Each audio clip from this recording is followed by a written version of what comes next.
Today we're taking two of my favorite things, hip-hop and video games, and mashing them together. And we're not just talking about video games with amazing soundtracks or celebrity appearances. There's plenty of those. We're talking about video games where hip-hop is central to the heart and soul of the game, the video game mechanics, the storyline, the characters involved. That means no Fortnite with Travis Scott, no Call of Duty with Nicki Minaj, no NBA 2K with J. Cole, none of those games with amazing soundtracks like NBA Street, Tony Hawk's, Need for Speed. All those are either games I love or games that I really appreciate their celebrity appearances in. But it's not the kind of game we're looking at today.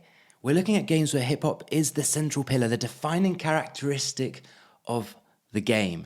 This means that yes, it can focus on MCs, rappers, and record labels, but also on the DJs, the graffiti, the breakdancing, all those aspects that made hip-hop so great and memorable. And we're kicking it off at number 10 with 50 Cent and Bulletproof, a game that came out in November 2005 on PlayStation 2 and Xbox, developed by Genuine Games and published by Vivendi Universal Games. And the story revolves around its main protagonist, 50 Cent. Who else? It also has G-Unit, Dr. Dre, Eminem, and DJ Wu-Kid playing characters, and there was a soundtrack album that came out, which won Best Original Song in the 2005 Spike TV Video Games Awards. The winner is the incredible 50 Cent.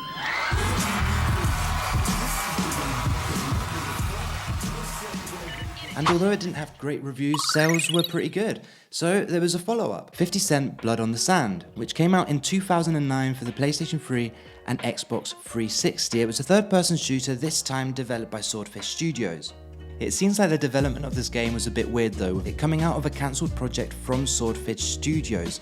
Vivendi Games were initially supposed to publish the game and they merged with Activision, and it seems like they dropped support for this title along with some others. Eventually, Swordfish Studios managed to finalize a deal, transitioning into Codemasters, another development studio, and after that, THQ took over the publishing rights for the game. So, a messy affair from the beginning, and although it received positive reviews upon release, to start off with, the game was a commercial failure. It didn't do very well in sales, and there wasn't any more 50 Cent games after that. What I did find interesting is that Swiss Beats actually composed the music for it, and Swiss Beats has worked with a load of people including DMX, Busta Rhymes, Beyonce, Lil Wayne, so a load of incredible tracks, especially from that point in time. I remember playing Bulletproof as a kid and really enjoying it. I never played Blood on the Sand, and although these aren't normally the kind of games that I would go for, I think they're a great example of how big hip-hop and these celebrities like 50 Cent had got at that point in time, how deep they were into popular culture in the early 2000s. Now going on to number 9, and Marc Ecko's Getting Up, Contents Under Pressure, which dives into the world of graffiti. He set off as an amateur graffiti artist living in a dystopian city where freedom of expression is not okay. The game was released in 2006 for the PS2, Windows, and Xbox, developed by The Collective, published by Atari, and licensed by Ecko Unlimited. If you don't know who Marc Ecko is, he's a fashion designer, entrepreneur, and artist who started out as a graffiti artist. And I think this game was tying in perfectly to the whole time period it was in, tying into the Tony Hawk's Underground games that were so popular at the time, the fact that the Def Jam games had come out. And I remember playing this as a kid and thinking it was such a unique and cool concept. The reception it got was actually quite mixed. Although it did win some awards, and a lot of its reception might have been due to the fact it was competing with games like GTA and Prince of Persia at the time. It was actually refused classification in Australia, which meant that the game was essentially banned for release, and this was all down to its content, the fact it centered around graffiti. Marc Ecko actually himself stated that he was pretty disappointed with the legal move, and I'm sure it didn't help either with sales or with the PR for that game. There's also other games that had come out, like Jet Set Radio, which also focused on graffiti.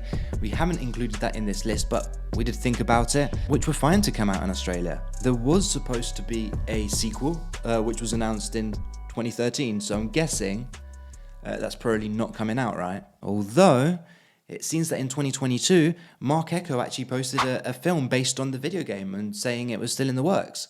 So, who knows, maybe it could at some point. I was a big fan of the game. I'm going to try and get hold of it again to replay. So if you're after something different which is centered around the world of hip hop and graffiti artists, then you should probably check it out. Next, we're on to number 8, and we're going into the world of breakdancing with B-Boy, a game that came out in 2006 in Europe, developed by Freestyle Games, and essentially it's a fighting game that uses dancing as its main mechanics to help you battle to see who's the best B-Boy on the planet. So what's not to love about the game, right? Well, apparently quite a bit, because the rating it received wasn't great. I'm not sure if that's just down to the fact that it seems to be ripping off a lot of other games just with dancing instead of fighting or skateboarding or BMXing or insert any other sport that was popular at the time in there. But what I will say is that it had a pretty okay soundtrack featuring stuff like the Black Eyed Peas, James Brown, Cypress Hill, Eric B and Rakim, DJ Shadow, Kool and the Gang, and lots more. So it's not one that I actually played. If I see it, I will try and pick it up just to try and complete a hip-hop collection of the sorts. But I'd love to know in the comments, is this a game that you've ever played, or is it a game that you ever saw on the shelves? I definitely can't remember seeing it. If it is a game you played, what did you think? Let us all know down below. And on to number 7. We couldn't really go a whole video talking about hip-hop in video games and not talk about DJ Hero, could we? Released in 2009, again by Freestyle Games, this time published by Activision, and it was a spin-off of Guitar Hero, a game that I absolutely loved and actually want to get the full collection for the PS2, so keep tuned for that. This time, the game's based on actually DJing and turntables and the act of mixing previously recorded songs together, which in theory sounds amazing, but in practice I just didn't enjoy that much, and I wish I could say differently, and I will eventually get this just because the actual soundtrack was incredible, as was a lot of the PR that was done for this. You know, and the artist it taught me about was incredible. Stuff that I'd not heard about before because I was too young to have researched it myself or have come across it. Grandmaster Flash, DJ Jazzy Jeff, Daft Punk, DJ Shadow were all artists I discovered, probably for the first time, unless I'd heard it on the radio previously, through this game. And the franchise continued to grow with DJ Hero 2, which also featured artists like Eminem, Chamillionaire, Dr. Dre, Chemical Brothers, Kanye West, Metallica, Lady Gaga, Rihanna, Deadmau5, and loads others. Between the games, it was released on PlayStation 2, PlayStation 3, the Wii, and Xbox 360. There was also a Nintendo 3DS version revealed called DJ Hero 3D, but it was later cancelled because DJ Hero 2 didn't do too well. And as I said, I'm not surprised. I think that the gameplay just wasn't as fun as Guitar Hero or as repeatable. It was easier to get the guitar out and play Guitar Hero than to want to take the decks out and mix the songs together, because it didn't essentially work as well as actual mixing did. It was a completely different dynamic and system. At least that's my opinion. I'm sure other people really loved it. It received some pretty good reviews at the time too. It's just something that for me, my memories are thinking I'd rather be playing something else here. And that's not because I didn't love DJing, something that I actually got into during that point in time. It's just because I didn't find the game itself that fun. That being said, it's still an awesome moment for hip-hop and video games coming together, and the soundtrack and the songs featured were absolutely awesome. So definitely one to add to the collection or play for the first time if you haven't before and can get hold of a controller. Next, we're on to number 6 in the Def Jam games. The first being released by EA Sports Big in 2003. We've actually talked about it on the channel before. Def Jam Vendetta. Essentially a pro wrestling video game that combines hip-hop and wrestling together, which is absolutely perfect in my eyes. Came out in 2003 on the PS2 and GameCube, and you got to fight as some awesome hip-hop artists: Ludacris, Redman, Capone, Scarface, Method Man, DMX, and more. And this led on to Def Jam Fight for New York, a game that came out in 2004 under EA Games, no longer EA Sports Big. It featured even more artists, as well as the ones from before. Now we have Lil' Kim, Snoop Dogg, Mobb Deep, Ice-T, Exhibit. We've even got special appearances from people like Henry Rollins and Carmen Electra. I'm not sure why, but it's a video game, so anything can go, right? It came out on the PS2, Xbox, and GameCube, and I really remember enjoying this game too. And it actually had a spin-off in 2006 with a PSP version, Def Jam 5 for New York, The Takeover. Definitely one, if I can find, I want to add to the collection. And it had another follow-up, Def Jam Icon, which came out for the PS3 and Xbox 360 in 2007, again released by EA. I actually didn't play this game when it came out because it came out at the time I was moving out of home, but I remember thinking that the artist roster just wasn't as good as previous titles. There's a few cool people in there. You still got Ludacris, and there's some cool appearances from DJ Funkmaster Flex and a couple of other people. I just remember being a bit underwhelmed when I saw the artists that were featured, and it might just be because at that point I was actually getting into hip-hop myself and discovering more artists, and it wasn't teaching me as much as the first two games had in terms of what hip-hop to get into. And then there was Def Jam Rap Star, a game released on the PS3, Wii and Xbox 360. It is a rap-themed karaoke game. I don't think it was very good. I think it looked really, really lame.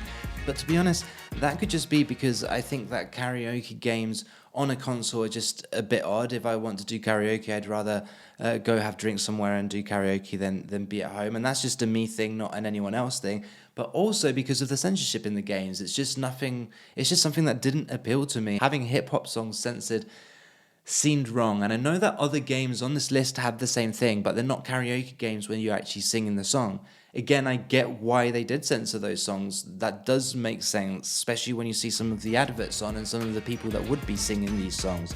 However, it just didn't really sit right with me, and not everyone agrees. Some people gave it some really good ratings, some people absolutely slated it. So it's up to you if you want to add it to your collection or not. Not one for me though.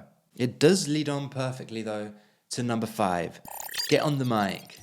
A game that came out for the PS2 in 2004. It was supposed to come out for the Xbox and GameCube. They were scrapped, it says for unknown reasons, but it also received generally unfavorable reviews, so you put 2 and 2 together. Yeah, again, same thing as Rap Star that we talked about before. It focuses on hip-hop songs, but it is essentially a karaoke game that detects a pitch of your song and you battle each other to see who sings better, which, when you take into consideration that it's all about rap songs and a lot of it's rhyming instead of singing, just doesn't make much sense to me, to be completely honest. But what I do love is that video games were incorporating hip-hop into them at this point, which really shows how far hip-hop had gone into mainstream culture, into popular culture. Not always a good thing, I know, but essentially a good thing for the culture overall, and for people just being made aware of who some of these artists are. Get on the Mic featured Tupac, it featured Dizzy Rascal, DMX, Black Eyed Peas, Dr. Dre, Jay-Z, Kanye West, Missy Elliott, Busta Rhymes, NWA, Public Enemy, a load of people that are absolutely essential you listen to if you're getting into hip-hop. So if people are picking up a game and discovering these artists for the first time, I think that's absolutely awesome, which hopefully happened a lot at this era when all these games were being released. We're going a bit further back with number 4 now though. Wu-Tang Shaolin Style, published by Activision and released in 1999 for the PS1. It's a fighting game, but it's set with the real life hip hop group Wu-Tang Clan, so that's absolutely awesome, I think. What else could you want? It featured characters based on their actual stage personas, as well as martial arts, which, you know, their songs revolved around and were used as a theme for. Some members of the group also provided voiceover, so I think this was a great collaboration and it fit perfectly in both with the video game world, especially at that time, but also with what Wu-Tang Clan are and what they were into. The reference they made with movies and all that kind of came together perfectly, which is probably why people really love this game. And often on the internet, if you go and research it, you'll see people asking for a sequel. There was also a really cool controller that was released by Activision in the shape of the Wu-Tang W, which sounds amazing and would be really cool to have on a shelf, but apparently not that useful to use because of the shape made it not very functional. Kind of makes sense, but again, a really cool item for collectors. This isn't a game I've played, it is one that I'll pick up if I see, especially once I start collecting some PS1 games. I'm currently on the PS2, so I haven't started on that collection yet. But I just love seeing games like this have come out. You know, this came out in 1999, so I was probably 10 years old, not old enough to know who Wu-Tang Clan are or play this game, definitely not. But just discovering it now is really cool, and I would have loved discovering this as Team Me had I come across it. We're going even further back to 1995 and a game released on the Super Nintendo, Rap Jam Volume 1. It's a basketball game which in a lot of ways I think inspired and influenced the NBA Street series that came later. But this time you could play as characters such as Coolio, House of Pain, LL Cool J, Public Enemy, Warren G, which is awesome in its own right and really showcase how big these artists were at the time. Again, not a game I ever played, but one that I would love to pick up if I ever see it out and about in the wild. So let's keep going forward. We're on to number 2, and I'm sure most of you expected this somewhere on the list. It's Parappa the Rapper. It's actually a rhythm game developed by Nana Onsha, which came out in 1996, at least in Japan, and then out a year later worldwide. And it is such a cute game with a unique and colourful art style that really appealed to me as a teenager and still does to this day. Both the visual design and the gameplay are really unique, and it is considered the first true rhythm game. I haven't researched that myself, so don't take my word for that. I read that online. I'd have to dig deeper to actually make sure that's true. There was also a follow-up, Parappa the Rapper 2, which was released for the PS2 in 2001, and I am looking for my collection, but yeah, it's a bit dear and harder to find than most games I'm looking for at the moment. I debated adding this to the list just because most of the other games I've mentioned are more central to hip-hop itself. However, I mean, it's got rapper in the title of the game. You do rap on stage. It does revolve around rapping, so it kind of felt wrong not to include it in. Plus, it's a game that I absolutely love and I want to add to my collection, so why wouldn't I, right? But let's go on to number 1. And I'm kind of cheating here, and I know I am, but we're talking about Fear and Respect.